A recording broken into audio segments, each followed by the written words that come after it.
హరే కృష్ణ. అందరికీ కూడా మన తెలుగు గీత కార్యక్రమానికి స్వాగతం అండి. కార్యక్రమం మొదలు పెట్టే ముందు ఇస్కాన్ శేషాద్రిపురం అధిష్టాన దేవతలైనటువంటి శ్రీ శ్రీ జగన్నాథుడు, బలదేవ, సుభద్ర మహారాణి, సుదర్శన, నితాయ్, చైతన్య, వామనదేవ్ పంచతత్వ ఆశీర్వాదాలు తీసుకుందాం అండి. ప్రార్థనలు చేద్దాము. ఓం అజ్ఞానాతిమిరాంధస్య జ్ఞానాంజనాశలాకయా చక్షురున్మిలితం యేన తస్మై శ్రీ గురవే నమః. నమః ఓం విష్ణుపాదాయ కృష్ణప్రష్టాయ భూతలే శ్రీమతే భక్తి వేదాంత స్వామినితి నామినే. నమస్తే సరస్వతే దేవి గౌరవాణి ప్రచారిణే నిర్విశేష శూన్యవాది పాశ్చాత్య దేశతారిణే. జయ శ్రీ కృష్ణ చైతన్య ప్రభు నిత్యానంద శ్రీ అద్వైత గదాధర శ్రీవాసాది గౌర భక్త వృంద. హరే కృష్ణ కృష్ణ కృష్ణ హరే హరే, హరే రామ రామ రామ హరే హరే. ఈరోజు మనము 4వ అధ్యాయము దివ్య జ్ఞానం అనే అధ్యాయంలో ఉన్నాము. సో ఇప్పుడు మనము ఈరోజు 16 నుంచి 18 శ్లోకాలు నేర్చుకోవడానికి ప్రయత్నిద్దాము. కిం కర్మ కిమకర్మేతి కవయోప్యత్ర మోహితా తత్తే కర్మ ప్రవక్ష్యామి యజ్ఞాత్వా మోక్షసే శుభాత్. కర్మ అనగానేమో మరియు అకర్మ అనగానేమో నిర్ణయించుటయందు బుద్ధిమంతులు కూడా భ్రాంతి నందు ఉన్నారు. కనుక కర్మ అనగానేమో ఇప్పుడు నేను వివరింతును, దానిని తెలుసుకొని నీవు అన్ని అశుభముల నుండి ముక్తుడవు కాగలవు. 17వ శ్లోకం. కర్మణ్యో హ్యపి బోద్ధవ్యం చ వికర్మణః అకర్మణశ్చ బోద్ధవ్యం గహనా కర్మణో గతి. కర్మగతులను అవగాహన చేసుకొనుట అత్యంత కష్టము కనుక కర్మ అననేమో వికర్మ అననేమో అకర్మ అననేమో ప్రతి ఒక్కరూ చక్కగా ఎరుగవలెను. 18వ శ్లోకం. కర్మణ్యకర్మయ పశ్యేత్ అకర్మణి చ కర్మయా సబుద్ధిమాన్ మనుష్యేషు సయుక్త కృత్స్న కర్మకృత్. కర్మయందు అకర్మను మరియు అకర్మయందు కర్మను గాంచువాడు మనుజులలో బుద్ధిమంతుడైన వాడు. అట్టివాడు అన్ని రకముల కర్మలయందు నియుక్తుడైనను దివ్య స్థితి యందు ఉన్నవాడే అగును. సో మనము దివ్య జ్ఞానం అనేటువంటి యొక్క అధ్యాయంలో ఉన్నాం మనము. సో ఈ అధ్యాయంలో మనకి స్వామి అందులోనూ పర్టికులర్ గా ఈ యొక్క సెక్షన్ అన్నమాట, మనకి 16 ఈ యొక్క సెక్షన్ 16వ శ్లోకం నుంచి 24వ శ్లోకం దాకా మనకి స్వామి ఏం చెప్తారంటే గనక కర్మను మనము ఏ విధంగా యొక్క జ్ఞాన అనేటువంటి ప్లాట్ఫామ్ లో అర్థం చేసుకోవాలి, ఆ విధంగా మనము ఏ విధంగా కర్మలు చేయాలనేటువంటి విషయాలు స్వామి మనకి చాలా చక్కగా వివరిస్తారన్నమాట. సో చాలా చాలా ముఖ్యమైనటువంటి టాపిక్ అన్నమాట. ఇదేంటంటే చాలా ప్రాక్టికల్ గా ఉంటుంది మనకు భగవద్గీత అనేటువంటిది అన్నమాట. సో ఏది చెయ్యాలి, ఏది చేయకూడదు, సో ప్రతిరోజు కూడా మనకి చాలా డౌట్స్ వస్తూ ఉంటాయి అన్నమాట. సో ఏ విధంగా నేను ముందుకు వెళ్ళాలి, ఏ పని చేయకూడదు, ఇవన్నీ కూడా మనకి డౌట్సే. ఒక్కొక్కళ్ళు ఒక్కొక్కలాగా చెప్తూ ఉంటారన్నమాట మనకి. సో ఇది చేయకూడదు అంటారు. ఒక్కొక్కసారి ఏమో మనకి చెప్పినటువంటి పెద్దవాళ్ళు చెప్పినటువంటివి కానీ, లేకపోతే గనక మనకి శాస్త్రాల్లో చెప్పినటువంటి విషయాలు కానీ ఒకదానికొకటి క్లాష్ అవుతూ ఉంటాయి. అలాంటప్పుడు మనం దేన్ని చెయ్యాలి? సో ఇలాంటి విషయాలన్నీ కూడా మనకి కన్ఫ్యూషన్ వచ్చినప్పుడు ఏది ఉన్నతమైనటువంటి ధర్మం అనేటువంటిది ఏ విధంగా ముందుకు వెళ్ళాలనేటువంటి విషయాలు మనకి తెలియాలి అని అంటే కనుక మనము యొక్క కర్మ అనేటువంటి ఈ యొక్క కాన్సెప్ట్ గురించి అర్థం చేసుకోవడానికి ప్రయత్నించాలన్నమాట. సో అర్జునుడు కూడా మనకి చూస్తే గనక 1వ అధ్యాయం, 2వ అధ్యాయంలో చూసాం మనం. సో, అర్జునుడు కూడా ఏం చెప్పారు? నేను యుద్ధ రంగంలో నేను యుద్ధం చెయ్యను. సో, ఏవైతే ఉన్నాయో నేను కర్మలన్నీ కూడా వదిలేస్తాను నేను. సన్యాసం తీసుకుంటాను నేను. ఎటువంటి యాక్షన్స్ కూడా చెయ్యను నేను. జ్ఞానినైపోతాను నేను. అన్నీ వదిలేస్తాను. ఏమీ చేయకుండా ఉంటాను అని చెప్పారనమాట. సో, కానీ ఏంటంటే గనక శ్రీకృష్ణుడు ఏం చెప్తున్నారు? అర్జునుడికి ఈ విధంగా చేయడం సరికాదు. నీ యొక్క ధర్మం ఏదైతే ఉందో దాన్ని నువ్వు చేయవలసి ఉంటుంది అని చెప్పి అర్జునుడికి చెప్పడం జరిగిందనమాట. సో, ఎలా తెలుస్తుంది మనకి? ఎందుకంటే ఈ యొక్క కర్మ బంధనాలు గాని, ఈ యొక్క కర్మలు ఏ విధంగా చేయాలనేటువంటివి చాలా చాలా నీతిపరంగా చూస్తే గనక, శాస్త్రపరంగా చూస్తే చాలా చాలా సూక్ష్మమైనటువంటి విషయాలన్నమాట. ఇవన్నీ కూడా చాలా కష్టంగా ఉంటాయన్నమాట. సో, అర్థం చేసుకోవడానికే ఇంత కష్టంగా ఉంటే గనక, ఇంక పాటించడం మనం ఎలాగ చేయాలి? ఏమనుకుంటారు మామూలుగా అందరూ కూడాను ఇంకెలాగో మనకు అర్థం అవ్వట్లేదు గదా! అప్పుడు ఆ సమయంలో మనకి ఏది నచ్చితే గనక చేసేద్దాము అని జెప్పేసి అనుకుంటూ ఉంటారనమాట కొంతమంది. కానీ అది తప్పు. అలాగా ఇష్టం వచ్చినట్లు మనము చేయకూడదనమాట.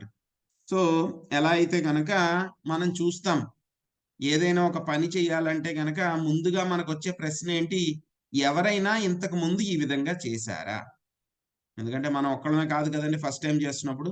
సో, ఎవరైనా ఈ విధంగా చేస్తే గనక ఎవరు చేశారు? ఏ విధంగా చేశారు? వాళ్ళు ఏ విధంగా చేయడం మూలంగా వాళ్ళకి మంచి ఫలితం కలిగింది? అనేటువంటి విషయాలు చూస్తాం. సో, కాలేజ్‌లో ఉన్నప్పుడు కూడా మేము చూసేవాళ్ళం అన్నమాట. సో, ఎవరున్నారు? మా సీనియర్స్ ఎవరున్నారు? వాళ్ళు ఏ విధంగా పాటిస్తే గనక వాళ్ళు క్యాంపస్‌లోనే వాళ్ళకి ఇంటర్‌వ్యూస్ వచ్చినియి. సో, వాళ్ళకి చదువుకున్న వెంటనే ఎవరికి ఉద్యోగాలొచ్చినియి వెంటనే. సో, కాబట్టి వాళ్ళేం చేశారు? సో, ఇలాంటివన్నీ కూడా తెలుసుకొని వాళ్ళ అడుగు జాడల్లో నడవడానికి ప్రయత్నించామనమాట. సో, ఆ విధంగా చేయడం మూలంగా ఏమైంది? మనంతట మనము కొత్తగా ఏమీ కనిపెట్టక్కర్లేదు. అంతకుముందు నడుచుకొని వెళ్ళిన వాళ్ళెవరైతే ఉన్నారో వాళ్ళ అడుగు జాడల్లో వెళ్తే గనక మనకు కూడా ఆటోమేటిక్‌గా సక్సెస్ అనేటువంటిది వస్తుందనమాట. కానీ మనకి భౌతిక ప్రపంచంలో మనం ఎవరిని చూసి నడవాలి? సో, ఎవరిని మనం ఫాలో అవ్వాలి అంటే గనక, ఎవరైతే కనుక ఈ యొక్క పరంపరలో ఉన్నటువంటి శుద్ధ భక్తులు ఎవరైతే ఉన్నారో, వాళ్ళని మనము ఫాలో అవ్వాలన్నమాట. వాళ్ళ యొక్క అడుగు జాడల్లో నడవాలన్నమాట. సో, ఆ విధంగా నడిస్తే గనక ఏమవుతుంది? ఏ విధంగా అయితే గనక వాళ్ళ యొక్క కర్మలన్నీ కూడా చేసి, ఆ యొక్క కర్మ బంధనాల నుంచి వాళ్ళు బయటపడ్డారో, సో, మనం కూడా అదే విధంగా మన కర్మలు కూడా చేసి, ఈ యొక్క కర్మ బంధనాల నుంచి బయటపడవచ్చనమాట. సో, ఎందుకు శ్రీకృష్ణ భగవానుడి యొక్క విషయాల్ని అర్జునుడికి చెప్తున్నారు? సో, ఎందుకు డైరెక్ట్‌గా అర్జునుడికి చెప్తున్నారు అనంటే గనక, దానికి మనకి శ్లోకంలోనే మనం చూసామనమాట. ఏం చూసాం మనం? కిం కర్మ అకర్మేతి కవయోప్యత్ర మోహిత. కవయో అంటే గనక చాలా బుద్ధిమంతులైనటువంటి వాళ్ళనమాట. తెలివైనటువంటి వాళ్ళు. వాళ్ళు కూడా ఏమవుతారంట? మోహిత. వాళ్ళు కూడా అయోమయానికి గురవుతారంట. మోహానికి చెందుతారనమాట. సో, కాబట్టి శ్రీకృష్ణుడు అర్జునుడికి చెప్తున్నారనమాట. ఎంతో తెలివైనటువంటి వాళ్ళు కూడా ఈ యొక్క కర్మలను ఏ విధంగా చేయాలని మోహం చెందారు కాబట్టి నేను నీకు చెప్తున్నాను. ఎందుకంటే నువ్వు కూడా ఇప్పుడు మోహం చెంది ఉన్నావు కాబట్టి అని చెప్పేసి స్వామి మనకి యొక్క కాన్సెప్ట్ అంతా ఈ కర్మ ఏమిటి అనేటువంటి కాన్సెప్ట్ అంతా కూడా మనకి చెప్తున్నారనమాట. సో, మనం ఏం చేయాలి అనంటే గనక మనం కూడా అర్జునుడి యొక్క అడుగు జాడల్లోనే నడవాలన్నమాట. సో, ఎప్పుడైతే గనక మనము అర్జునుడు శ్రీకృష్ణుడు చెప్పినటువంటి పద్ధతిలో పాటించారు కాబట్టి ఇప్పుడే మనం చెప్పుకున్నాం. ఎవరైతే మన సీనియర్స్ ఉన్నారో వాళ్ళ అడుగు జాడల్లో వెళ్ళాలి అని చెప్పేసి. సో, అలాగే అర్జునుడు కూడా ఏంటి స్వామి చెప్పినటువంటి పద్ధతిలో నడుచుకొని వెళ్లారాయన. సో, అదే విధంగా మనం కూడా అర్జునుడి అడుగు జాడలో నడుచుకొని వెళ్తే గనక అర్జునుడిలాగా మనం కూడా పరిపూర్ణత్వాన్ని సాధించవచ్చు. మరి అర్జునుడు ఒక్కాయనే ఉన్నారండి? ఇంకెవరైనా ఉన్నారా?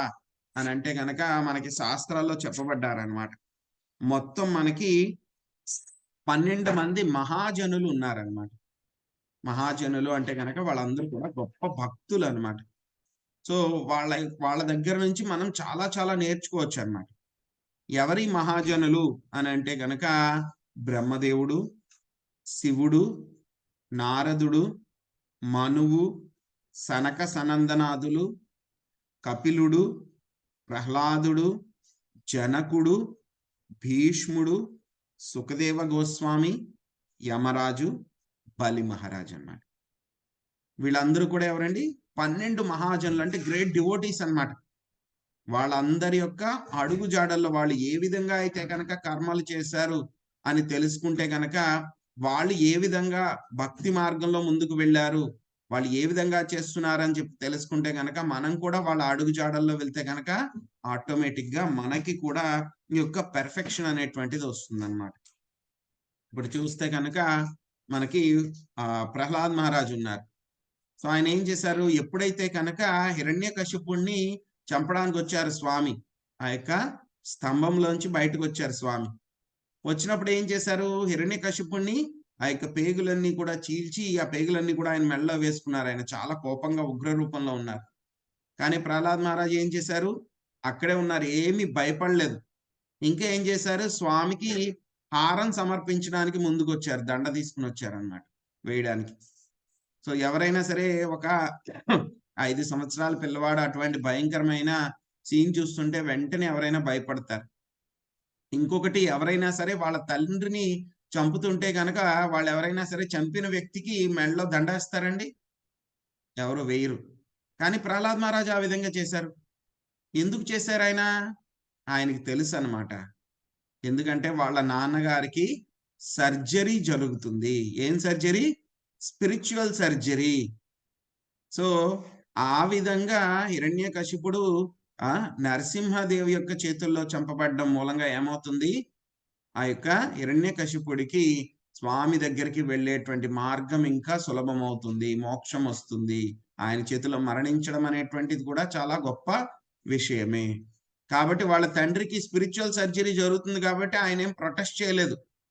ఆయనకి తెలుసు ఏది కర్మ, ఏది చెయ్యాలి, ఏది చేయకూడదు ఆయనకు తెలుసు. కాబట్టి వెంటనే ఏం చేశారు? ఆయన యొక్క ధర్మం కింద హిరణ్యకశిపుడికి సారీ నరసింహదేవికి ఆయన ఆ మాల అర్పించడం కోసం ఆయన ప్రయత్నించారనమాట. ఇంకా మనం చూస్తాం క్షీరసాగర మదనం అప్పుడు ఏమవుతుంది? రకరకాల వస్తువులన్నీ కూడా బయటకు వస్తూ ఉంటాయి అన్నమాట. సో ఒక్కొక్కళ్ళు ఒక్కొక్క వస్తువు తీసుకుంటూ ఉంటారు. ఎప్పుడైతే ఈ యొక్క కౌస్తుభ అనేటువంటి యొక్క జెమ్ ఎప్పుడైతే వచ్చిందో దాన్ని ఎవరు తీసుకుంటారు? విష్ణు ఆయన తీసుకుంటారనమాట. మరి ఎప్పుడైతే గనక హాలాహలం బయటకు వచ్చిందో ఆయన ఏం చేస్తారు? శివుడికి చెప్తారనమాట, నువ్వు యొక్క హాలాహలాన్ని గ్రహించు అని చెప్పి చెప్తారన్నమాట. సో ఎవరైనా వేరే వాళ్ళు అయితే గనక మామూలు వాళ్ళు ఏమనుకుంటారు? చూసారా, ఏదైనా సరే సంపద వస్తే గనక, మణులు వైడూర్యాలు అలాంటివి వస్తే గనక ఆయన తీసేసుకున్నారు. కష్టమైంది పనికి రాంది హాలాహలం వస్తే గనక అదేమో ఆయన ఈయన్ని తీసుకోమన్నారు, శివుని తీసుకోమన్నారు అని చెప్పని మామూలు వాళ్ళకి కనిపిస్తుంది అనమాట. కానీ ఆయన చేసినటువంటి అంతరార్థము భక్తులకు మాత్రమే తెలుస్తుంది అనమాట. ఎందుకు ఆయన కౌస్తుభ జెమ్ తీసుకున్నారు అని అంటే కనుక, మామూలుగా ఉన్నటువంటి జీవులు ఎవరు కూడా అటువంటి ఐశ్వర్యాన్ని, సంపదని వాళ్ళు హ్యాండిల్ చేయలేరన్నమాట. మనందరికీ కూడా తెలుసు సమంతకమణి సత్రాజిత్తు దగ్గర ఉన్నప్పుడు స్వామి కూడా సత్రాజిత్తుకి ఇదే విధంగా చెప్పారు, రాజుకి ఇచ్చేయండి అని చెప్పి చెప్పారన్నమాట. చెప్పినప్పుడు ఆయన వినలేదు. వినకపోవడం మూలంగా ఏమైంది? ఆయన తమ్ముడు చనిపోయాడు. చనిపోయిన తర్వాత మళ్ళీ ఆయన రకరకాలైనటువంటి ఇబ్బందులు పడాల్సి వచ్చింది. సో మళ్ళీ తర్వాత ఏం చేశారు? స్వామికి ఆ సమంతకమణిని అదేవిధంగా సత్యభామాదేవినిచ్చి వివాహం చేశారు. కానీ ఏమైంది? అంతకు ముందే సత్యభామాదేవిని వేరొకళ్ళకి వివాహం చేస్తానని మాట ఇస్తారనమాట. ఆ మాట తప్పారు కాబట్టి ఆ వ్యక్తి ఏం చేస్తారు? కృష్ణుడు ద్వారకాలో లేనప్పుడు ఆ సమయం చూసి సత్రాజిత్తును చంపేస్తారన్నమాట. మళ్ళీ ఆ వ్యక్తి ఆ సమంతకమణిని తీసుకుని పారిపోతూ ఉంటే మళ్ళీ దాన్ని ఎవరి దగ్గర వదిలేస్తారు? అక్రూరుడి దగ్గర వదిలేస్తారు. కృష్ణుడు ఆ వ్యక్తిని చంపేస్తారు తర్వాత. మళ్ళీ అక్రూరుడు కూడా మళ్ళీ దాన్ని తీసుకుని ద్వారకాలో ఉండకుండా మళ్ళీ కృష్ణుడు ఏమైనా చేస్తారేమో అని చెప్పి కాశీకి వెళ్ళిపోతారు. అక్కడికి వెళ్ళి అందరికీ కూడా దాన ధర్మాలు అవన్నీ కూడా చేస్తూ ఉంటారు. సో ఇలాగ ఏమైంది? ఆ సమంతకమణినే వీళ్ళు హ్యాండిల్ చేయలేకపోయారు అనమాట, మామూలుగా ఉన్నటువంటి మానవ మాతృలు. సో అలాంటిది వేరే వాళ్ళ యొక్క కౌస్తుభ జ్యువెల్ని హ్యాండిల్ చేయలేరు కాబట్టి స్వామి దాన్ని తీసుకున్నారన్నమాట. కానీ మరి విషం ఎందుకు ఇచ్చారండి? విషం ఎందుకు ఇచ్చారు ఈయనకి? హాలాహలం ఎందుకు ఇచ్చారు? శివుని ఎందుకు తీసుకోమన్నారు అంటే కనుక, ఆయన యొక్క భక్తుడి యొక్క గొప్పదనాన్ని ప్రపంచానికి అంతటికి కూడా తెలియచెప్పాలి అనేటువంటి ఉద్దేశంతో అనమాట. ఎందుకంటే కనుక శివుడు ఎప్పుడైతే కనుక హాలాహలాన్ని తీసుకున్నారో, హాలాహలాన్ని ఆయన ఏం చేసుకున్నారో ఆయన యొక్క కంఠంలో పెట్టుకున్నారు అనమాట. కిందకి మింగలేదు, ఆయన కంఠంలోనే ఉంచుకున్నారు దాన్ని, ఆ యొక్క హాలాహలాన్ని అంతా. సో ఆ కంఠం అంతా కూడా ఏమైంది, నీలంగా మారిపోయింది అనమాట. అందుకే ఆయన ఏమంటారు, నీలకంఠ అని చెప్పి అప్పటి నుంచి కూడా ఆయన చాలా ఫేమస్ అయ్యారనమాట. సో అలాగే ఈ వ్యక్తులు ఎవరైతే ఉన్నారో భీష్ముడు గాని, సుఖదేవ గోస్వామి గాని, సో కపిలుడు గాని, మనువు గాని అందరూ కూడా ఏంటంటే గనక వాళ్ళు చేసినటువంటి కర్మలు ఏవైతే ఉన్నాయో చాలా ఎగ్జాంపులరీ అన్నమాట. చాలా వండర్‌ఫుల్ గా చేశారన్నమాట వాళ్ళందరూ కూడా కర్మలు. ఆ విధంగా మనం కూడా వాళ్ళ యొక్క అడుగు జాడల్లోనే నడవాలి. సో మేమెందుకు నడవాలండి వీళ్ళ అడుగు జాడల్లోను? వాళ్ళేదో జేశారు. నా ఇష్టం వచ్చినట్లు పద్ధతి నేను సృష్టించుకుంటాను నేను. నా ఇష్టం వచ్చినట్లు నేను వెళ్తాను అనంటే గనక ఏమవుతుంది, మన యొక్క ఇంద్రియాలన్నీ కూడా అసంపూర్ణాలు కాబట్టి ఏమవుతుందండి, మనము ఆ పద్ధతిలో ఖచ్చితంగా ఫెయిల్ అవుతాం అన్నమాట. ఎందుకంటే గనక ఈ యొక్క ధర్మం అనేటువంటిది ఎవరిచ్చారు? ఏదో మనం తయారు చేసుకునేటువంటిది కాదు ధర్మం అనేటువంటిది. చాలా మంది చూస్తున్నాం. రోజుకి ఒక్కొక్క రకం అది ఇది మిక్స్ చేసి వాడికి ఏది మంచి అనిపిస్తుందో, మోరల్‌గా ఏది మంచిదనిపిస్తుందో, ఏదో వాడి ఇష్టం వచ్చినట్లు తయారు చేసి అందరూ ఏదో వాక్చాతుర్యం వస్తే గనక అందరిని కూడా ఒక 10 మందిని వెనకేసుకొని చాలా మంది తిరుగుతూ ఉన్నారనమాట. కానీ అవన్నీ కూడా ధర్మం కాదు. ధర్మం ఎవరివ్వాలి? ధర్మం తు సాక్షాత్ భగవత్ ప్రణీతం. ఇక ధర్మం అనేటువంటిది ఎవరివ్వాలి? ఈ యొక్క స్వామి ఇవ్వాలన్నమాట మనకి. ఇంకా చూస్తే గనక ఈ యొక్క కర్మ ఇంట్రికసీస్ చాలా కష్టం అన్నమాట వీటిల్ని అర్థం చేసుకోవడానికన్నమాట. చాలా చాలా కష్టం. హ్మ్. ఒకసారి పాండవుల మధ్యలో చర్చ జరుగుతుందన్నమాట. అన్నిటికంటే కూడా చాలా ముఖ్యమైనది ఏంటి అనేటువంటిది ఒక డిస్కషన్ వస్తుంది. అర్జునుడు చెప్తారన్నమాట. అన్నిటికంటే కూడాను హ్మ్. అర్ధ ఏదైతే గనక ధనం ఏదైతే ఉందో అది చాలా ముఖ్యము అన్నింటికన్నాను. ధనము చాలా ముఖ్యము. సో, అది లేకపోతే గనక మనము ఏది కూడా చేయలేము. రాజ్యం చేయలేము. మనకి భవంతులుండవు, సేవకులుండరు, సంపదలుండవు. సో, మనం సంతోషంగా ఉండలేము కాబట్టి ధర్మం యొక్క అర్థం ధనం అనేటువంటిది చాలా ముఖ్యం అని చెప్పన్నారండి. అక్కడే భీముడు కూడా ఉన్నారన్నమాట. భీముడు వెంటనే అన్నారన్నమాట. లేదు, లేదు, లేదు. ధర్మము కాదు. మనకి కామము చాలా ముఖ్యము. ఈ యొక్క కామం అనేటువంటిది చాలా ముఖ్యము. సో, మీ దగ్గర ఎంత ధనమున్నా సరే, నువ్వు వాటిల్ని అనుభవించలేకపోతే గనక అనవసరమే గదా అదంతాను. కాబట్టి కామం అనేటువంటిది ముఖ్యము అని జెప్పి చెప్తారనమాట. అప్పుడు అక్కడే ధర్మరాజు కూడా ఉంటారు. యుధిష్ఠిర మహారాజు అన్నమాట. ఆయనంటారు, లేదు, లేదు. ధర్మం అనేటువంటిది చాలా ముఖ్యము. అన్నిటికంటే కూడా ధర్మము. ధర్మము అంటే గనక మన యొక్క కర్మలని సరైనటువంటి విధంగా శాస్త్రపరంగా మనము చేయటం అనేటువంటిది ధర్మము. ఈ ధర్మం అనేటువంటిది చాలా ఉత్కృష్టము. కాబట్టి ఈ యొక్క ధర్మం అనేటువంటిదే చాలా ముఖ్యము. హ్మ్. ఈ యొక్క ధర్మాన్ని కూడా ధర్మో రక్షతి రక్షితః. ధర్మాన్ని కనుక మనం రక్షిస్తే గనక ఆ ధర్మమే మనల్ని రక్షిస్తుంది కాబట్టి ధర్మమే ముఖ్యము అని చెప్పి వీళ్ళ ముగ్గురు మధ్యలో కూడా ఈ విధంగా చర్చ జరుగుతుందన్నమాట. అప్పుడు అక్కడికి నారదముని వస్తారన్నమాట. వచ్చి ఆయన చెప్తారన్నమాట. సో, మూడిట్లలోనూ కాదు ఈ మూడిట్లిని కూడా సరైనటువంటి మోతాదుల్లో సమానంగా చేయాలి. ధర్మము చేయాలి, అర్థము సంపాదించాలి, కామం కూడా చేయాలి. పర్టిక్యులర్‌గా ఆయన చెప్తారన్నమాట. ఈ యొక్క కామం అనేటువంటిది ఏ విధంగా చేయాలి అంటే గనక శాస్త్రాలకి విరుద్ధంగా ఈ యొక్క కామం చేయకూడదు. శాస్త్రాలకి విరుద్ధంగా ఈ యొక్క కామం అనేటువంటిది ఎంజాయ్‌మెంట్ చేయకూడదు మనము.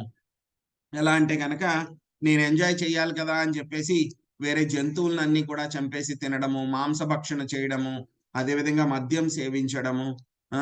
పరస్త్రీతో భోగించడము, జూదమాడడము ఇటువంటి పనులన్నీ కూడా మనకి శాస్త్ర విరుద్ధం అన్నమాట. ఈ విధంగా మనము ఈ యొక్క కామం అనేటువంటిది మనం తీర్చుకోవద్దు. కామం ఎప్పుడు కూడా మనకి ఎలా ఉండాలి? శాస్త్రపరంగా ఉండాలి. శాస్త్రాల్లో ఏ విధమైనటువంటి విషయాలు చెప్పారో వాటిల్నే మనం చెయ్యాలి. సో, ఈ విధంగా మూడిటిలిని కూడా మనం బ్యాలెన్స్ చేసుకోవాలి అని చెప్పి నారదముని చెప్పడం జరుగుతుందన్నమాట. సో, ఈ యొక్క కర్మ అంటే ఏమిటి? ఈ యొక్క అకర్మ అంటే ఏమిటి అంటే గనక అర్థం చేసుకోవడమే చాలా చాలా కష్టం అన్నమాట. ఒకసారి ఏమవుతుందంటే గనక కౌశిక అనేటువంటి ఒక బ్రాహ్మణుడు ఉంటారన్నమాట. ఆయనేంటంటే గనక ఆయన తపస్సు చేసుకుంటూ ఉంటారు. ఆయన యొక్క ఏదైతే గనక ఆయన కుటీరంలో ఉందో ఆయన తపస్సు చేసుకుంటూ ఉంటారు. ఏమవుతుందంటే ఆయన చూస్తూ ఉంటారన్నమాట. చూస్తుంటే గనక ఒక ఆవు పరిగెత్తుకొని వస్తూ ఉంటుందన్నమాట. ఆవు పరిగెత్తుకొని వస్తూ ఉంటుంది. ఆవు పరిగెత్తుకొని వచ్చి ఈ యొక్క ఋషి ఆశ్రమాన్ని దాటుకొని అలా ముందుకు వెళ్ళిపోతుంది. ఈయన చూస్తారు. ఆవు వెళ్ళిపోయిన తర్వాత వెంటనే ఇంకొక వ్యక్తి వస్తాడనమాట, కసాయివాడు వస్తాడనమాట. కసాయివాడు వచ్చి వెంటనే అక్కడ పరిగెత్తుకుని వస్తాడు, ఆవును వెతుక్కుంటూ వస్తాడనమాట. ఆవేమో పారిపోతుంది ముందు, కసాయివాడు పరిగెత్తుకుని దాన్ని వెంబడిస్తూ వచ్చాడనమాట. సో అక్కడ కౌశిక ఋషి ఉన్నాడనమాట. ఆయన అడిగారనమాట, ఏంటి ఆవు ఇటేపు ఏమన్నా వచ్చిందా, మీరేమన్నా ఆవును చూసారా, ఎటేపు వెళ్ళింది చెప్పండి అని అడుగుతారు. ఇప్పుడు వెంటనే ఈ కౌశిక ఋషి డైలమాలో పడిపోతారన్నమాట. ఆయన చూశారు ఆవు వెళ్ళడము. బ్రాహ్మణుడి యొక్క ధర్మం ఏమిటి, అబద్ధం ఆడకూడదు, సత్యాన్నే పలకాలి, అది బ్రాహ్మణ ధర్మం, బ్రాహ్మణుడి యొక్క ధర్మం అన్నమాట. కానీ ఏమవుతుంది, ఆ యొక్క ధర్మాన్ని పలికితే ఆవు అలా వెళ్ళింది అని చెప్తే కనుక వెంటనే ఏం చేస్తాడు, ఈ యొక్క కసాయివాడు ఏం చేస్తాడు, ఆవును వెంబడించి దాన్ని చంపేస్తాడు. సో అప్పుడేమవుతుంది, పాపాన్ని చేసినటువంటి, పాపంలో వాడికి సహాయపడినటువంటి ఆ యొక్క ఫలితం ఏదైతే ఉందో, పాపకర్మ ఏదైతే ఉందో అది వస్తుంది అన్నమాట. ఇప్పుడు కన్ఫ్యూజ్ అయిపోయాడు. ఇప్పుడు ఏం చేయాలి, అతను చెప్పాలా చెప్పకూడదా?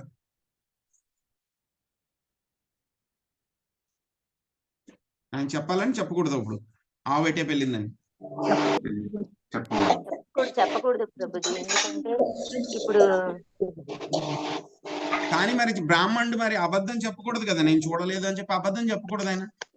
అయినా అబద్ధం తిన్నాను, ఇది ఇంకా ఘోరం ప్రభుజీ. దానివల్ల ఇప్పుడు దానివల్ల ఒకటి ఘోరమైన కార్యం జరుగుతుంది కదా ప్రభుజీ. తప్పు లేదనే కరెక్ట్ అనిపిస్తుంది ప్రభుజీ. చెప్పకుండా ఉంటే ఒక ప్రాణిని కాపాడినట్లు అవుతుంది. సో అక్కడ మనం చూసుకోవాలన్నమాట, రెండు మన స్వార్థం కోసం అబద్ధం చెప్పకూడదు, కానీ ఇతరులను రక్షించడానికి చెప్పవచ్చు. కరెక్ట్. సో అందరూ కరెక్ట్ గానే చెప్పారు, చక్కగా చెప్పారు అందరూ కూడాను.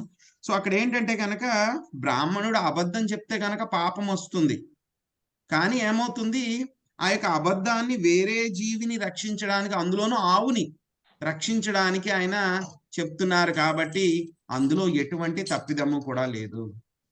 సో అంతేగాని ఆ బ్రాహ్మణుడు నేను అబద్ధం ఆడకూడదు అని చెప్పి కూర్చుని ఉన్నాడు అనుకోండి, అలాగా ఏమవుతుంది, నిజం చెప్పాడు అనుకోండి, అంతకన్నా ఘోర తప్పిదం జరుగుతుంది అనమాట. సో అందుకే దీన్ని ఏం చెప్తారు అంటే కనుక లోయర్ ప్రిన్సిపల్, హయ్యర్ ప్రిన్సిపల్ అంటారనమాట. రెండు కూడా ముఖ్యమే, ఒక్కొక్కసారి రెండు కూడా క్లాష్ అవుతూ ఉంటాయి. లోయర్ ప్రిన్సిపల్ ఏంటి, అబద్ధం ఆడకూడదు. హయ్యర్ ప్రిన్సిపల్ ఏంటి, ఆవుని రక్షించాలి అక్కడ. కాబట్టి అలాంటప్పుడు ఏం చేయాలి, మనము లోయర్ ప్రిన్సిపల్ ని వదిలిపెట్టి హయ్యర్ ప్రిన్సిపల్ ని పాటించాలన్నమాట. సో కాబట్టి ఆయన కూడా అదేం చేశాడు అనమాట, ఆయన సో ఎటు వెళ్ళిందని చెప్పేసి మొత్తానికి ఆయనకి చెప్పలేదన్నమాట, ఏదో రకంగా మాటల్లో పెట్టేసి ఆయన్ని చెప్పకుండా ఆవుని ఆయన రక్షించడం జరిగిందనమాట. సో ఇదే విధంగా ఇంకొక ఇన్సిడెంట్ కూడా జరుగుతుంది, యొక్క కర్మ ఫలితాలు ఎంత ఘోరంగా ఉంటాయి అని చెప్పేసి ఇంకొక వృత్తాంతం కూడా మనకి శాస్త్రాల్లో వస్తుంది అనమాట. సో ఏమవుతుందంట, ఒకసారి ఒక రాజుగారు ఉన్నారంట. సో ఆయన చాలా మంచి రాజుగారు అనమాట. ఆయన మొత్తం బ్రాహ్మణులందరినీ కూడా బాగా చూసుకుంటారు, ఆయన చాలా చక్కగా అన్ని కూడా ప్రజలందరినీ కూడా పరిపాలిస్తూ ఉంటారు ఆయన. ఒకసారి ఏమవుతుందంటే కనుక ఆయన రాజుగారు మొత్తం ఒక యజ్ఞం చేస్తూ బ్రాహ్మణులందరికీ కూడా చక్కగా భోజనాలు పెట్టాలి అని చెప్పి మంచి సంకల్పంతో ఆయన భోజనాలు పెట్టిస్తూ ఉన్నారు. పెట్టిస్తూ ఉండాలి అంటే కనుక వంట చేయాలి కదండి, ఆయన వంట వాళ్ళందరినీ కూడా పెట్టించి ఆయన వంట వండిస్తున్నారు. సో అప్పట్లో ఏంటంటే కనుక ఇలాంటివి పెద్ద పెద్దవి ఏమీ లేకపోతే కనుక ఆరు బయట ఆ వంటలన్నీ కూడా వండిస్తూ ఉన్నారన్న. అందరూ కూడా బయట పెద్ద కిచెన్ అవన్నీ కూడా అరేంజ్ చేసి, వంటశాల అవన్నీ కూడా అరేంజ్ చేసి వండిస్తున్నారు. ఏమైందంటే కనుక అప్పుడే ఒక గద్ద ఏం చేస్తోందంటే కనుక ఒక పామును పట్టుకుందన్నమాట. పామును పట్టుకుని దాన్ని క్యాచ్ చేసేసి దాన్ని పట్టుకుని తినడానికి ఆకాశంలో తీసుకుని వెళ్తూ ఉంది. అది ఇక్కడ పాము ఏంటి, అది ఇంకా ప్రాణభయం వచ్చేసింది దానికి, ఇంకా చనిపోయే స్టేజ్ లో ఉంది. ఏం చేస్తుంది అది, దాన్ని రక్షించుకోవాలంటే గనక గద్దని కాటు వేయాలి. సో అదేం చేస్తోంది, ఆ పాము గద్దని కాటు వేయడానికి ప్రయత్నించేటప్పుడు ఏమైంది, దాని నోట్లోంచి విషం జారిపోయింది. ఇప్పుడు ఈ గద్ద పాము ఎక్కడున్నాయి, ఆకాశంలో ఉన్నాయి. గద్ద ఏం చేస్తుంది, పాముని తీసుకుని ఆకాశంలో వెళ్తూ ఉంది. పాము ఏమో గద్దని కరవడానికి ప్రయత్నిస్తుంది ఆకాశంలో. ఆ యొక్క ఆకాశం నుంచి కరిచేటువంటి ప్రయత్నంలో ఏమైంది, దాని నోట్లోంచి విషం జారిపోయింది. గద్ద మీద పడలేదు, ఏమైపోయింది, విషం జారి ఆ విషం కింద పడిపోయింది. ఆ కింద పడుతున్నటువంటి ఆ విషం ఏదైతే గనక ఈ యొక్క వంటలు చేస్తున్నారు కదండి ఆ వంట వాళ్ళు, ఆ పాత్రలోకి వచ్చి ఆ విషం పడిపోయింది. ఆ పాత్రలోకి వచ్చి ఆ విషం పడిపోయింది. ఆ వంట వాళ్ళు ఎవరు కూడా చూడలేదు. వాళ్ళు చక్కగా పాపం వాళ్ళు ధర్మం చేస్తున్నారు, వాళ్ళు ఏదో పనిలో ఉన్నారు. ఆ విషం పడిందని వాళ్ళకి తెలియలేదు. పైనుంచి వచ్చి ఆ విషం పడిపోయింది. అది ఎవరికి తెలియదు పాపం. ఆ తర్వాత ఏమైంది, ఆ వంట అంతా కూడా చేసేసిన తర్వాత ఎవరైతే కనుక అతిథులు బ్రాహ్మణులు వచ్చారో వాళ్ళందరికీ కూడా పెట్టేశారు. పెట్టిన తర్వాత ఏమైంది, అది ఎవరైతే కనుక ఆ భోజనం తిన్నారో ఆ బ్రాహ్మణులందరూ కూడా చనిపోయారు. ఆ బ్రాహ్మణులందరూ చనిపోయారు. ఇప్పుడు ఎవరిది తప్పు ఉంది ఇందులోను? ఎవరికి ఈ యొక్క కర్మ ఫలితాన్ని ఇవ్వాలి? బ్రాహ్మణుల్ని చంపినటువంటి కర్మ ఫలితాన్ని ఎవరికి ఇవ్వాలి అని అంటే కనుక అక్కడ చూస్తే రాజుగారిది ఏమైనా తప్పు ఉందండి? ఆయనదేం తప్పు లేదు. ఎందుకంటే కనుక ఆయన చక్కగా అన్ని కూడా అరేంజ్ చేశాడు, పెట్టించాడు ఆయన. కానీ ఏదో తప్పిదం జరిగింది, అది ఆయన చేతుల్లో కూడా లేదు. వంట వాళ్ళది ఏమైనా తప్పుందా? వాళ్ళు ఏమైనా కావాలని కలిపారా? వాళ్ళది తప్పు లేదు. పైన గద్ద ఉంది, గద్దది ఏమన్నా తప్పుందా ఇందులోను? ఎందుకంటే కనుక దాని యొక్క ఆహారమే అది. స్నేక్స్, ఆ యొక్క పాములను తినడం దాని ఆహారమే అది. దాని ఆహారం అది తింటుంది. మరి పాముది ఏమన్నా తప్పుందండి? పాము ఏముంది, ఇంకా పాపం అది చనిపోయే స్టేజ్లో ఉంది. దాని ప్రాణాన్ని అది రక్షించుకోవడానికి ఏం చేస్తుందో ఆ యొక్క విషం కక్కింది. ఇందులో ఎవరిది తప్పు, ఎవరికి పాప ఫలితాన్ని ఇవ్వాలి అని చెప్పేసి యమభట్టులు అందరూ కూడా వెతుకుతూ ఉన్నారంట. వాళ్ళకు కూడా అర్థం అవ్వలేదంట ఇందులో ఇంట్రికసీ ఏమిటి, ఎవరికి కర్మ ఫలితాన్ని ఇవ్వాలి. ఎందుకంటే కర్మ వచ్చిందంటే కనుక జరిగింది కదా అక్కడ, దాని ఫలితాన్ని ఎవరికి ఇవ్వాలి అని చెప్పి. సో వాళ్ళలా వస్తూ ఉన్నారంట, వేరే రూపాల్లో వస్తూ అక్కడ అలా తిరుగుతూ ఉన్నారంట. తిరుగుతూ ఉంటే కనుక ఏం జరిగింది అని చెప్పేసి అక్కడ ఒక ఆవిడ ఎవరో కూర్చుందంట. ఆవిడని అడిగారంట. సో పలానా రాజుగారి దగ్గరికి వెళ్దాం, వాళ్ళు రాజుగారి దగ్గరికి వెళ్దాం అనుకుని రాజుగారి దగ్గరికి ఎలా వెళ్ళాలని అడిగారంట. అడిగితే కనుక అక్కడ మీరు చూస్తే గనక మంచి వాళ్ళలాగా ఉన్నారు. సో ఆ రాజుగారి దగ్గరికి వెళ్ళకండి. ఆ రాజుగారి దగ్గరికి వెళ్తే కనుక ఆయన బ్రాహ్మణులందరికీ కూడా విషం పెట్టించి చంపేశాడు ఆయన. కాబట్టి మీరు ఆయన దగ్గరికి వెళ్తే మిమ్మల్ని చంపేస్తాడు అని చెప్పి చెప్తుందండి. అప్పుడు వాళ్ళు ఎంబట్లు డిసైడ్ చేశారనమాట. ఇందులో ఎవరిది కూడా తప్పు లేదు. తప్పు లేకపోయినా సరే రాజుగారి మీద నింద వేస్తోంది కాబట్టి, ఈవిడ ఇలా మాట్లాడుతోంది కాబట్టి ఈ పాప ఫలితానంతా ఈవిడ అకౌంట్లో వేద్దామని చెప్పి ఆవిడ అకౌంట్లో వేశారు. సో అలాగా ఈ యొక్క కర్మ ఫలితాలు అనేటువంటివి అర్థం చేసుకోవడం చాలా చాలా కష్టం అన్నమాట. శ్రీకృష్ణ భగవానుడు అదే చెప్తున్నాడు. కర్మ అంటే ఏమిటి, అకర్మ అంటే ఏమిటి, కిం కర్మ కిమర్మేతి కవయోప్యత్ర మోహిత. సో ఎవరైతే కనుక గొప్ప గొప్ప తెలివైనటువంటి వాళ్ళు, బుద్ధిమంతులు ఎవరైతే ఉన్నారో వాళ్ళు కూడా అర్థం చేసుకోవడం చాలా కష్టము. సో కాబట్టి ఈ యొక్క కర్మల్ని ఏ విధంగా మనం అర్థం చేసుకోవాలనేటువంటిది మనకి యొక్క 17వ శ్లోకంలో మనకి చెప్పడం జరిగిందనమాట. కర్మగతులను అవగాహన చేసుకునుట అత్యంత కష్టము కనుక కర్మ అనగానేమి, అకర్మ అనగానేమి, వికర్మ అనగానేమి ప్రతి ఒక్కరూ కూడా చక్కగా ఎరుగవలెను. సో ఎందుకు తెలుసుకోవాలండి నేను ఇదంతాను? నా ఇష్టం వచ్చినట్లు నేను చేసేస్తాను కదా కర్మలు, ఏదో ఒకటి చేసేస్తాను నేను. ఎందుకు తెలుసుకోవాలి, ఎవరు తెలుసుకోవాలి అంటే కనుక ఒక నిమిషం అండి.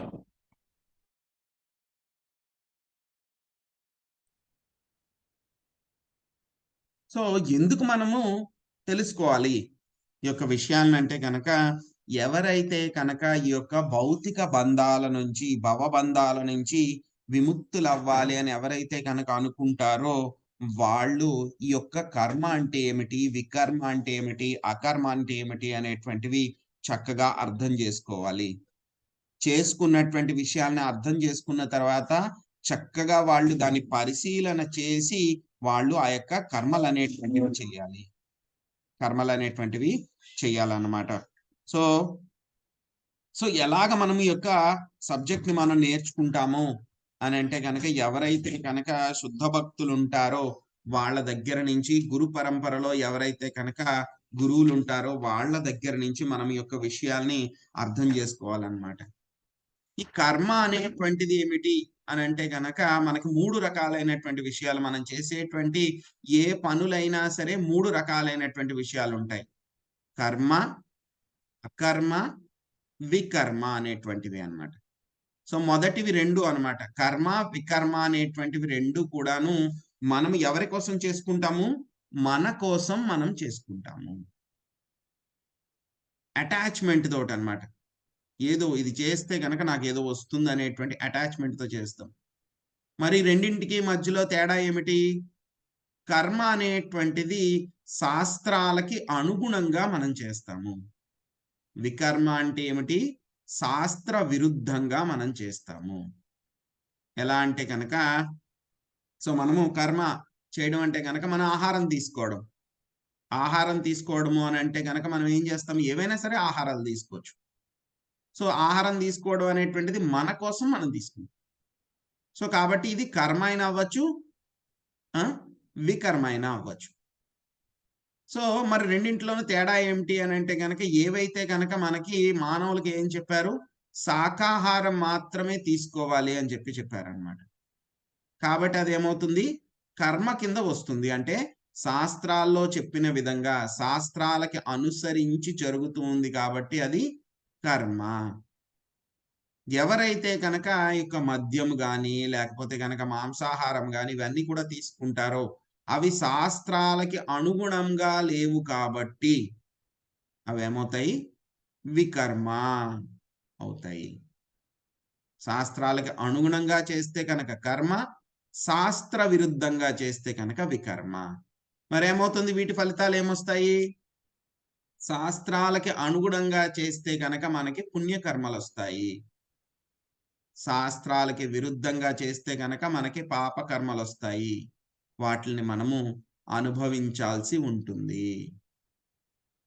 వాటిని మనము అనుభవించాల్సి ఉంటుందన్నమాట.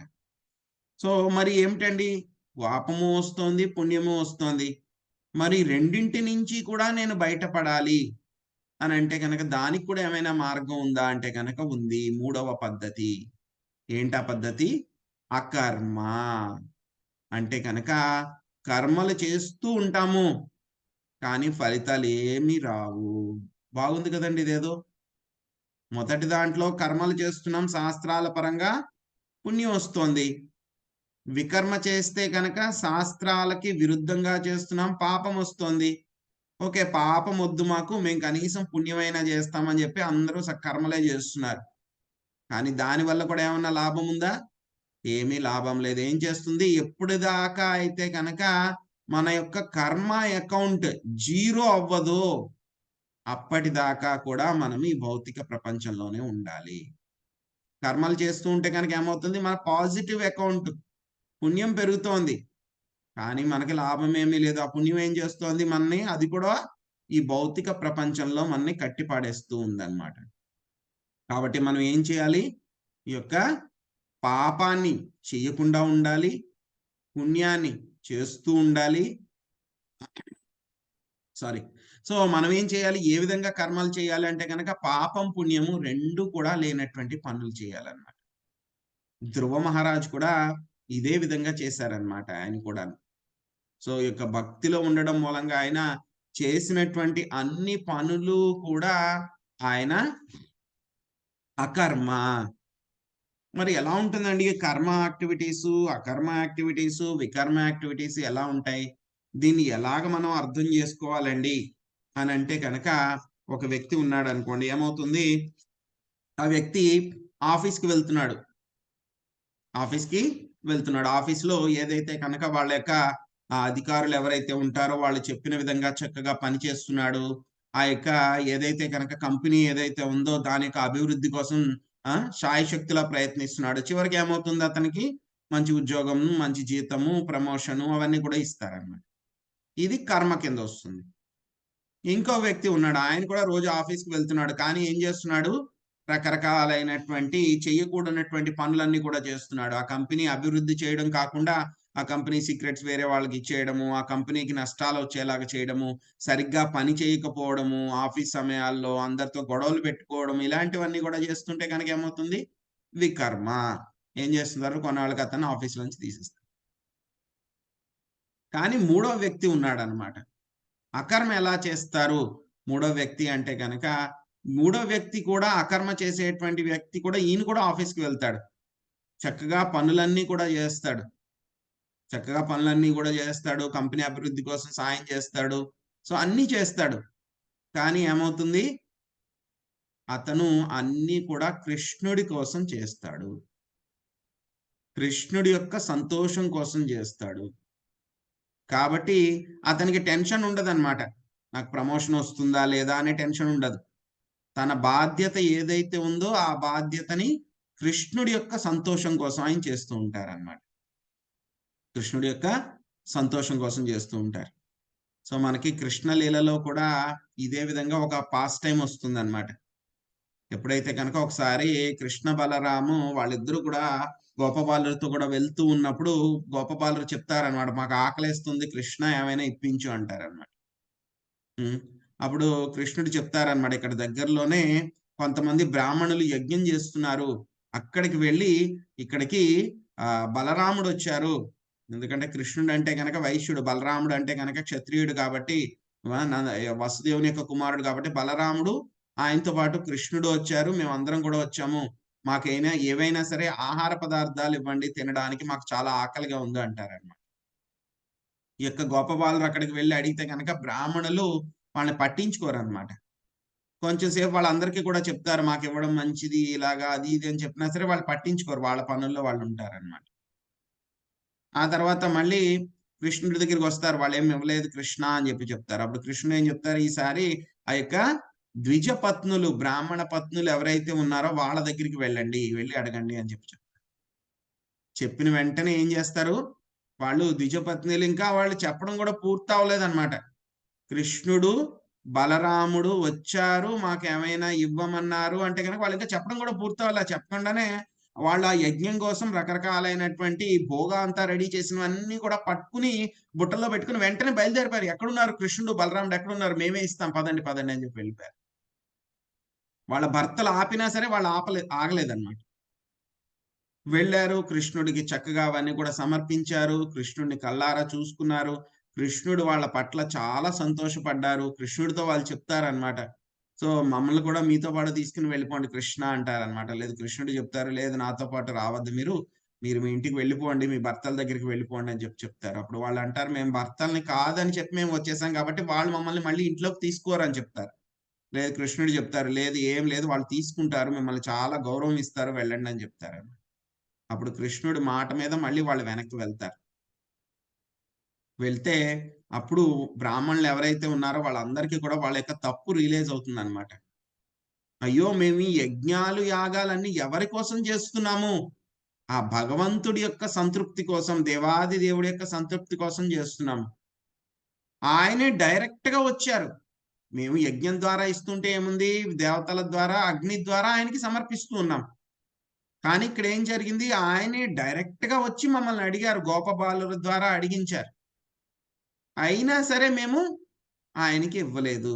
కానీ మీరైతే కనుక చక్కగా ఆయనకి ఇచ్చారు, కాబట్టి మీరు చాలా గొప్ప భక్తులు, మీరు చేసినటువంటి పని ఆ కర్మలోకి వెళ్తుంది, చాలా గ్రేట్ మీరు అని చెప్పి వాళ్ళందరినీ కూడా బ్రాహ్మణ పత్నుల్ని ఎంతో గౌరవంగా ఇంట్లోకి వాళ్ళు తీసుకుంటారనమాట. సో అలాగా ఇక బ్రాహ్మణులు చేసింది ఏముంది, వాళ్ళు కర్మ చేస్తున్నాము అని చెప్పి వాళ్ళు అనుకుంటూ ఉన్నారు, కర్మ అనేటువంటిది వాళ్ళ కోసం వాళ్ళు చేసుకుంటున్నారు. కానీ అల్టిమేట్ గా మనం చేసేటువంటి పనులన్నీ కూడా ఎవరి కోసము, కృష్ణుడి కోసము, కృష్ణుడి యొక్క ఆనందం కోసం చేస్తే కనుక అవన్నీ కూడా ఏ కేటగిరీలోకి వస్తాయి, అకర్మ కేటగిరీలోకి వస్తాయి. ఎవరైతే గనక ఈ యొక్క అకర్మలు చేస్తూ ఉంటారో వాళ్ళకి ఎటువంటి కర్మ బంధనాలు ఉండవు. ఇంకా వాళ్ళు యొక్క భక్తియుత సేవలో నియుక్తులవుతూ ఉంటారు కాబట్టి వాళ్ళ యొక్క ఇంతకు ముందు జన్మల్లో చేసుకున్నటువంటి అన్ని రకాలైనటువంటి కర్మలు కూడా, కర్మ ఫలితాలు, సో కూటం బీజం అన్ని ఏవైతే ఉన్నాయో అవన్నీ కూడా భక్తి ద్వారా మొత్తం అన్ని కూడా నాశనం అయిపోతాయి. కొత్తగా వాళ్ళ అకౌంట్లో ఎటువంటి కర్మ ఫలితాలు కూడా యాడ్ అవ్వవు, పాతవన్నీ కూడా భక్తి చేస్తూ ఉండడం మూలంగా నాశనం అయిపోతాయి. కాబట్టి ఈ విధంగా మనము మన యొక్క కర్మలను చెయ్యాలి. తర్వాత మనకి చెప్తున్నారు స్వామి ఎన్నో శ్లోకంలో, 18వ శ్లోకంలో చెప్తున్నారు అన్నమాట, కర్మణ్య పశ్యేద కర్మది చ కర్మచ సబుద్ధిమాన్మనుష్యేష సయుక్త కృష్ణ కర్మకృత్. కర్మయందు అకర్మను, అకర్మయందు కర్మను గాంచువాడు మనుజులలో బుద్ధిమంతుడైన వాడు. అట్టివాడు అన్ని రకములైన కర్మలయందు నియుక్తుడైనను దివ్య స్థితి అందున్నవాడే అగును. ఇదేంటండి, ఏదో జంబ్లింగ్ లాగా ఉంది, పదాలనేమో మారుస్తున్నారు. ఇంకోటి కర్మలో అకర్మ ఏమిటి, మళ్ళీ ఇంకోటి ఏం చెప్తున్నారు, అకర్మని కర్మలో ఏమిటి, కర్మలో అకర్మ, అకర్మలో కర్మ. ఇదేంటండి, చాలా కన్ఫ్యూజింగ్ గా ఉంది. పదాలు రెండు, కర్మ అకర్మ రెండు కూడాను ఆపోజిట్ కదండి. మళ్ళీ కర్మలో అకర్మ ఏమిటండి, మరి అకర్మలో కర్మ ఏమిటి, ఎవరు అర్థం చేసుకోగలరు వీటిని అంటే కనుక అది కూడా స్వామి మనకి చెప్తున్నారు. బుద్ధిమంతులైనటువంటి వాళ్ళు ఈ యొక్క విషయాన్ని అర్థం చేసుకోగలరు. ఏంటి మరి అకర్మలో కర్మ అంటే దానికి ఎగ్జాంపుల్ ఏమిటి అంటే కనుక విశ్వామిత్రుడు అన్నమాట. ఆయన ఏం చేశారు, నేను ఎటువంటి కర్మలు కూడా చెయ్యను, ఓన్లీ తపస్సు మాత్రమే చేస్తాను అని చెప్పి అకర్మలాగా వెళ్ళిపోయాడు ఆయన. కానీ ఎప్పుడైతే కనుక ఎంత అకర్మ చేస్తూ ఉన్నా సరే ఆయనకి ఏమైపోయింది, లోపల ఆ యొక్క ఎంజాయ్మెంట్ మెంటాలిటీ అనేటువంటిది ఉండిపోయింది. ఎప్పుడైతే కనుక మేనక వచ్చిందో వెంటనే ఏం చేశాడో ఆయన ఆ యొక్క తపస్సు అంతా కూడా వదిలిపెట్టి ఆయన మేనకతోటి కలవడానికి ఆయన వచ్చేసారు. సో ఇటువంటి విషయాలు ఏవైతే ఉన్నాయో ఇవన్నీ కూడా ఏంటి, అకర్మలో కర్మలు. అంటే కొంతమంది చెప్తారనమాట, మేము కర్మ చేస్తేనే కదా మాకు ఈ విధమైనటువంటి ఫలితాలన్నీ కూడా వస్తాయి, మేమేం చేస్తాం అసలు కర్మే చెయ్యం, మాకు ఏ ఫలితాలు రావు కదా అని చెప్పి చాలా తెలివిగా ఉంటారన్నమాట వాళ్ళు. కర్మే చెయ్యం మేము, కాబట్టి ఏ ఫలితాలు రావు మాకు, మేము ఎటువంటి మట్టి అంటుకోకుండా ఉంటాం, మేము పని చేస్తేనే కదా. ఇప్పుడు ఎవరైనా చూడండి, ఆఫీసులో ఎవరైనా పని చేస్తున్నారు అనుకోండి, పని చేస్తేనే ఏదైనా సరే మంచి పని జరగడం కానీ ఒక్కొక్కసారి తప్పు కానీ జరుగుతూ ఉంటాయి. అసలు పని చేయట్లేదు అనుకోండి, వాడు తప్పే చేయడు. సో కాబట్టి నేను తప్పు చేయకూడదు కాబట్టి నేను పని చేయకుండా కూర్చుంటాను ఆఫీసులో అంటే కనుక అది సరికాదు కదా. నేను పని చేస్తే కనుక ఎప్పుడైనా సరే ఒక తప్పు జరగచ్చు, ఆఫీస్లో అయినా సరే ఏదో విరిగిపోవడము, పని చేస్తున్నప్పుడు ఎక్కడైనా ఒక మిస్టేక్ అవ్వడం, ఇవన్నీ జరుగుతూ ఉంటాయి. సో మిస్టేక్స్ జరుగుతున్నాయి కదా అని చెప్పేసి నేను పని మానేస్తూ కూర్చుంటే కనుక మరి అది నా బాధ్యత కదా, నేను పని చేయకుండా ఉండకూడదు కదా. ఈ యొక్క అకర్మలో కర్మ చేసేటువంటి వాళ్ళు కూడా అలాగే ఉంటారన్నమాట. సో నేను పని చేస్తేనే కదా ఏదో ఒక ఫలితం వస్తుంది కాబట్టి నేను పనే చేయను అని కూర్చుంటారు. కానీ వాళ్ళు ఆహారం తినకుండా ఉండడం కుదురుతుందండి? కుదరదు. అక్కడికి ఇక్కడికి నడవకుండా వెళ్ళకుండా ఉండడం కుదురుతుందా? కుదరదు. ఆహారం తింటున్నప్పుడు ఏమవుతుంది, కనీసం వాళ్ళు శాకాహారం తిన్నా సరే ఏమవుతుంది, వాళ్ళు ఆ యొక్క మొక్కల్ని చంపాలి. మొక్కల్ని చంపాలంటే కనుక మళ్ళీ దానికి ఫలితం వస్తుంది. అది తినకుండా ఎవరు ఉండలేరు. అక్కడికి ఇక్కడికి నడుస్తుంటే కనుక మనకు తెలియకుండా మన కాళ్ళ కింద కూడా ఏవో సూక్ష్మజీవులో, చీమలో, చిన్న చిన్న పురుగులో ఏవో చనిపోతూ ఉంటాయి. అప్పుడు కూడా కర్మ ఫలితాలు వస్తాయి. అది కూడా చేయకుండా ఉండలేవు కదా. ఇంకా అవన్నీ వదిలేసేయండి, పోనీ నేను కదలకుండా ఒకే చోట కూర్చుంటాను, ఆహారం కూడా తీసుకోను అంటే కనుక కనీసం గాలి పీల్చుకోవాలి. గాలి పీల్చుకోవడం కూడా కర్మ. ఎందుకంటే గాలి పీల్చుకున్నప్పుడు కూడా ఎన్నో సూక్ష్మజీవులు నీ ముక్కులోకి వెళ్ళి అవి కూడా చనిపోతూ ఉంటాయి. గాలి పీల్చుకున్నప్పుడు కూడా అవి కూడా చనిపోతూ ఉంటాయి. సో వీళ్ళు ఏమనుకుంటారు, మేము అకర్మ చేస్తున్నాము అని అనుకుంటారు వీళ్ళందరూ కూడా. కానీ ఏమవుతుందో అందులో కూడా కర్మ జరుగుతోంది, అందులో కూడా కర్మ జరుగుతోంది. మరి కర్మలో అకర్మ ఏమిటండి? బాగానే ఉంది, అకర్మ చేస్తున్నారు కానీ ఎవరు కూడా పూర్తిగా కర్మ చేయకుండా ఉండలేరు కాబట్టి సో చెప్పారు మీరు అకర్మలో కర్మ జరుగుతోందని చెప్పారు. మరి కర్మలో అకర్మ ఏమిటండి? ఎవరైనా పని చేస్తున్నాడు వాడు, మరి అందులో అకర్మ ఎలా ఉంటుంది? పని చేయకుండా ఎలా ఉంటుంది? అందులో పని చేస్తున్నాడు కదా వాడు, కనబడుతుంది కదా పని చేయకుండా ఉంటున్నాడు, పని చేస్తున్నాడు వాడు. మరి కర్మలో అకర్మ ఏమిటి అంటే కనుక అది కూడా చెప్తున్నారన్నమాట స్వామి. ఇప్పుడు అర్జునుడు ఉన్నాడు, అర్జునుడు యుద్ధం చేస్తున్నాడు, దుర్యోధనుడు కూడా యుద్ధం చేస్తున్నాడు. అర్జునుడి దగ్గర రథం ఉంది, దుర్యోధనుడి దగ్గర రథం ఉంది. అర్జునుడి దగ్గర గుర్రాలు ఉన్నాయి, దుర్యోధనుడి దగ్గర గుర్రాలు ఉన్నాయి. అర్జునుడి దగ్గర ధనుష్ బాణాలు ఉన్నాయి, దుర్యోధనుడి దగ్గర ధనుష్ బాణాలు ఉన్నాయి. ఇద్దరూ యుద్ధం చేస్తున్నారు. అర్జునుడు కూడా యుద్ధం చేస్తున్నాడు, బాణాలు వేస్తున్నాడు, అందరినీ కూడా చంపుతున్నాడు. మరి దుర్యోధనుడు కూడా బాణాలు వేస్తున్నాడు, అందరినీ చంపుతూ ఉన్నాడు. ఇద్దరూ చేసేది ఒకటే కదా. కానీ ఇక్కడ తేడా ఉందన్నమాట. అర్జునుడు చేసే పనికి దుర్యోధనుడు చేసే పనికి రెండింటికి కూడా తేడా ఉంది. దుర్యోధనుడు ఏం చేస్తున్నాడు? కర్మ చేస్తూ ఉన్నాడు. క్షత్రియ కర్మలు ఏవైతే ఉన్నాయో వాటిని చేస్తూ ఉన్నాడు. దుర్యోధనుడు చేస్తూ ఉన్నాడు. సో అది కర్మ. మరి అర్జునుడు ఏం చేస్తున్నాడు? అర్జునుడు కూడా దుర్యోధనుడు అలాగే అన్ని పనులు కూడా చేస్తున్నాడు. రథాలు ఉన్నాయి, రథం మీద అధిరోహిస్తున్నాడు, బాణాలు వేస్తున్నాడు, యుద్ధం చేస్తున్నాడు, అన్ని చేస్తున్నాడు. కానీ అర్జునుడు చేసేటువంటి పని ఏమిటి? అకర్మ. ఎందుకంటే అర్జునుడికి తెలుసు, అర్జునుడు ఆ పనులన్నీ కూడా చేసేటప్పుడు ఎప్పుడూ కూడాను కృష్ణుడి యొక్క సంతోషం కోసం ఆ పనులన్నీ కూడా చేస్తూ ఉన్నాడు. కృష్ణుడి యొక్క సంతోషం కోసం ఆ పనులన్నీ కూడా చేస్తూ ఉన్నారు. కృష్ణుడిని గుర్తు పెట్టుకుని చేస్తూ ఉన్నాడు. కృష్ణుడి కోసం చేస్తున్నాడు ఆ పనులన్నీ. కాబట్టి ఈ విధంగా చేసేటువంటి పనులు ఏంటండి? అవి కర్మయందు అకర్మ. సో అలాగే భక్తులు డివోటీస్ కూడా చేస్తూ ఉంటారు. సో చాలా మంది అనుకుంటూ ఉంటారు అన్నమాట, ఎవరైతే ఆధ్యాత్మికంగా వెళ్ళిపోతున్నారో అంటే కనుక చాలా మంది, కొంతమంది వీళ్ళు చాలా లేజీ అండి, ఇంకేమీ చేయలేరు, వీళ్ళు బద్ధకస్తులు, వీళ్ళు ఏ పని చేసుకోవచ్చు కదా, ఏ పని చేసుకోకుండా ఈ పని చేసుకుంటూ ఉన్నారు భక్తులు అని చెప్పి అలా కూర్చుని ఏదో చేస్తూ ఉంటారు వీళ్ళు అని చెప్పి కొంతమంది అభాండాలు వేస్తూ ఉంటారు అన్నమాట, తెలియనటువంటి వాళ్ళు. కానీ భక్తులు మాత్రం ఏం చేస్తారు? ఉదయం 3 గంటల దగ్గర నుంచి 9 గంటల వరకు కూడా వాళ్ళు పని చేస్తూనే ఉంటారు. ఒకసారి ప్రభుపాద్ గారి దగ్గరికి ఒక రిపోర్టర్ వచ్చి అడిగింది అనమాట ఒక ఆమె, would you like to work? మీరు మీరు జాబ్ చేస్తారా, ఏదైనా మంచి జాబ్ ఇస్తే అని చెప్పి అడుగుతుంది అనమాట. ఇప్పుడు ప్రభుపాద్ గారు చెప్తారనమాట, నేను ఆల్రెడీ జాబ్ చేస్తున్నాను, కృష్ణుడి కోసం జాబ్ చేస్తున్నాను, నేను చేసేటువంటి జాబ్ నేను చేసినంత ఎవరూ కూడా కృష్ణుడు జాబ్ చేయలేరు, నేను ఆల్రెడీ జాబ్ చేస్తున్నాను అని చెప్పి చెప్తారనమాట.